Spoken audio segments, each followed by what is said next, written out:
Indigenous Rights Radio, because knowledge is power.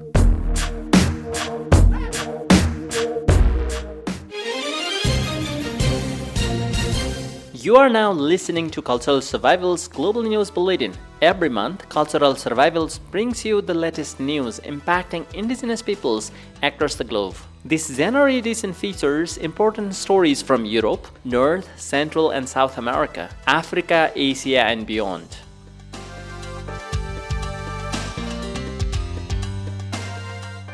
Starting news from North America in USA.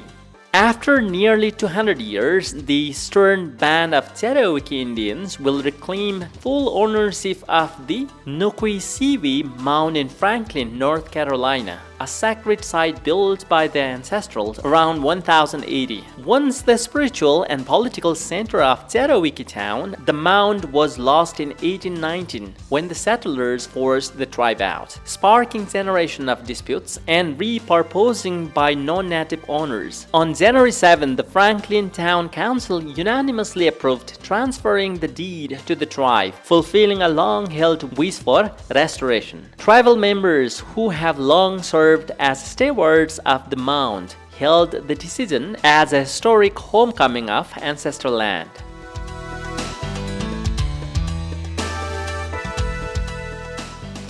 In Australia, the remains of 3 Walluwara ancestors once traded and stored in institutions in Germany and Australia have been reunited with their descendants in Sydney and Brisbane, marking a powerful act of reconciliation. Families described the ceremonies as deeply emotional, symbolizing healing after generations of dispossessions. The ancestors were found at the University of Cologne, the Australian Museum, and the Queensland Museum, reflecting a colonial history where Aboriginal remains were collected and sold as curiosities, while more than 1,790 Aboriginal and Torres Strait Islander remains have been repatriated from overseas in recent decades. Museums face mounting challenges as new discoveries outpace returns, underscoring the urgent need for continued indigenous-led efforts.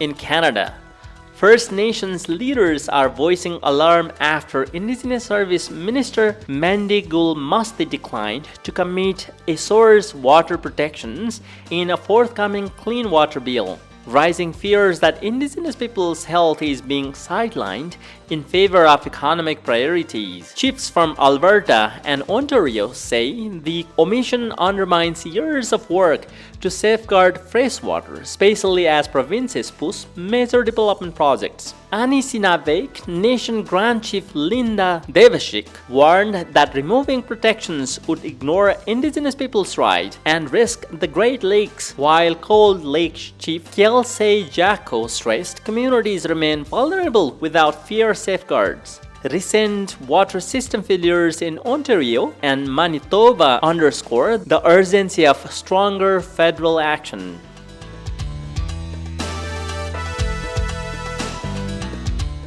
In Finland, Finland's landmark Truth and Reconciliation report, released in December, represents a significant shift by prioritizing indigenous land sovereignty and climate resilience as essential paths to healing. For the Sami people, historical injustices, ranging from forced assimilation to the seizure of ancestral lands, are now intensified by a rapidly warming Arctic, which endangers traditional practices such as reindeer herdings and fishing. The Truth and Reconciliation Commission's 70 recommendations urge the Finnish government to move beyond symbolic apologies. They call for granting the Sami genuine authority over land use, protecting old-growth forests, and collaborating on climate adaptation plans that incorporate traditional ecological knowledge. True reconciliation now depends on whether Finland upholds Sami autonomy amidst the growing pressures of green energy initiatives, mining and militarization.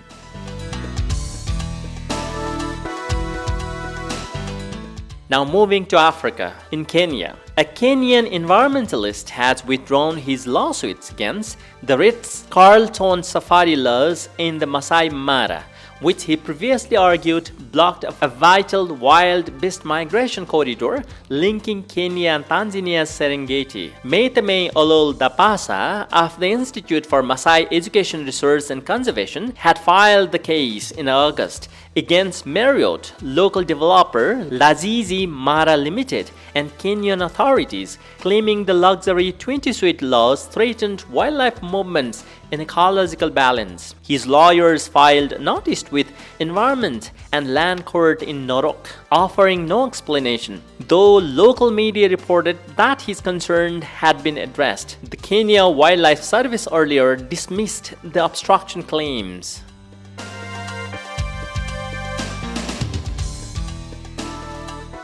In South Africa, archaeologists have discovered 60,000-year-old stone arrow tips at Umlatozana Rock Shelter in KwaZulu-Natal, South Africa, containing traces of toxin from the Buphondistita plant, also known as Bushman's poison bulb. Published in Science Advances, the study marks the earliest direct evidence of poisoned arrows, showing that early Homo sapiens possessed advanced planning, cause and effect reasoning, and complex hunting strategies. Indigenous communities, including the San and Khoi peoples, have long used the plant for toxic and medicinal purposes. The arrows designed to weaken prey over time rather than kill instantly highlight the deep roots of cognitive innovation and survival skills in human evolution.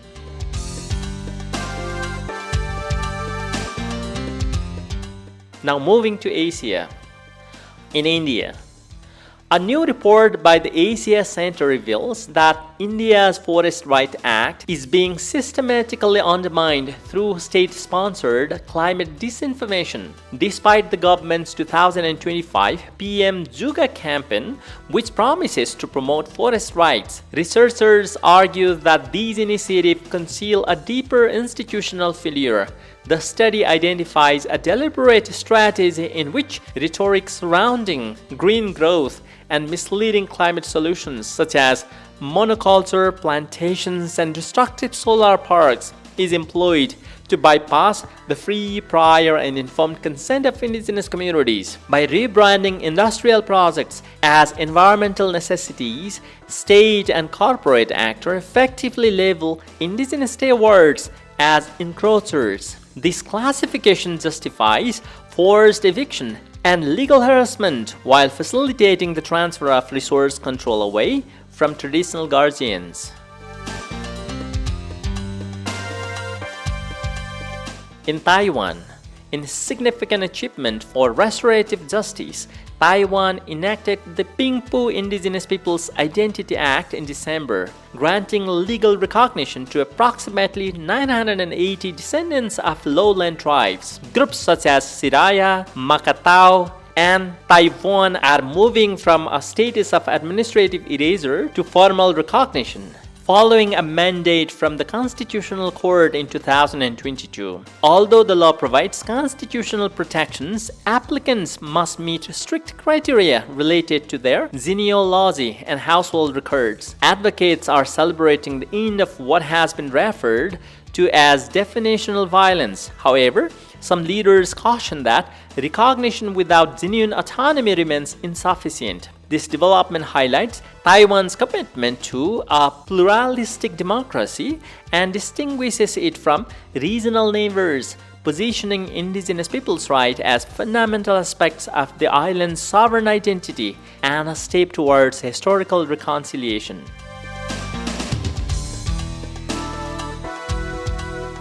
Now moving to Latin and South America.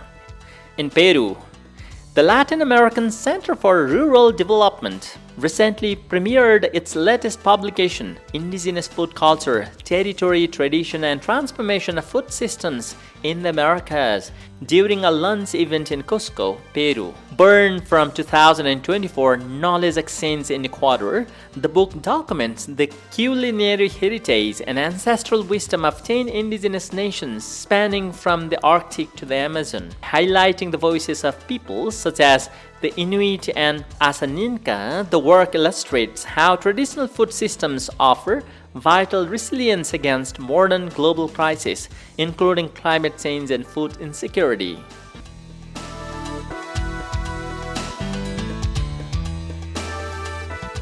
In Mexico, Mexico City and Oxtepec recently hosted the 8th Continental Congress of the Latin American Coordination of Rural Organizations, convening a diverse coalition of peasant, indigenous, Afro-descendants, and youth leaders from across the region. Amidst escalating environmental and social crises, delegates positioned food sovereignty as a vital alternative to the dominant agro-industrial model. The Assembly articulated a robust agenda focused on defending ancestral territories, promoting peasant agriculture, and dismantling systemic extractivism. By challenging patriarchal and imperialist structures, the Congress reinforced a collective commitment to social justice and protection of native lands against corporate exploitation.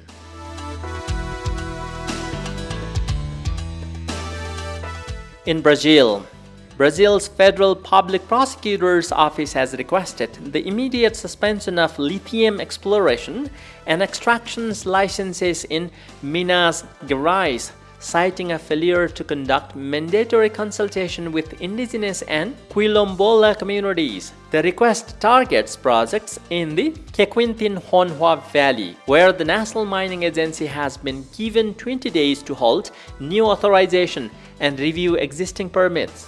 Prosecutors argue that operations, including Altas Lithium's Navas projects, violate international protocols on informed consent and threaten local water security. The intervention highlights growing legal friction between Brazil's burgeoning green energy sector and fundamental rights of its traditional populations. In Bolivia, Bolivian researchers and indigenous scholars have unveiled a landmark Yuracare Spanish dictionary, marking a pivotal dictionary in the struggle to preserve one of the nation's most vulnerable languages. Developed over 25 years, this comprehensive linguistic record features over 6,000 entries and the first ever grammatical decoding of the tongue.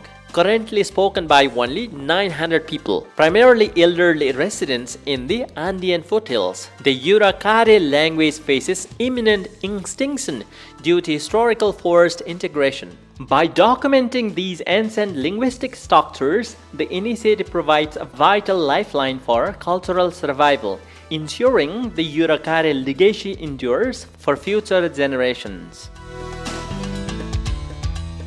In Guatemala, 13 people aged 14 to 70 were killed during a series of violent armed clashes in the indigenous community of Nahuala, Guatemala. Local Mayor Manuel Gurrazas condemned the attacks, alleging that the victims were targeted by the National Army while working at the local quarry. The reports indicate the deceased suffered gunshot wounds and signs of torture, prompting the municipality to declare 2 days of official mourning. Hundreds of residents recently gathered in the town's central park for a solemn farewell ceremony, as grieving families began burying their dead amid calls for accountability and justice.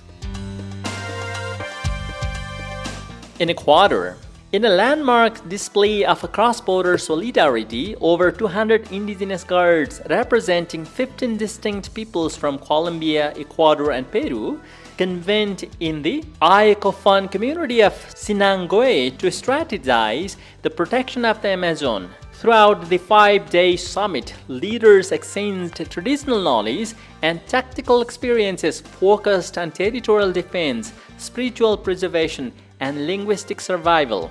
By strengthening organizational autonomy and monitoring capacities, these ancestral keepers reaffirmed their collective commitment to shielding the rainforest from external threats, ensuring the ecological and cultural integrity of their biomass through unified indigenous-led governance and shared regional vigilance.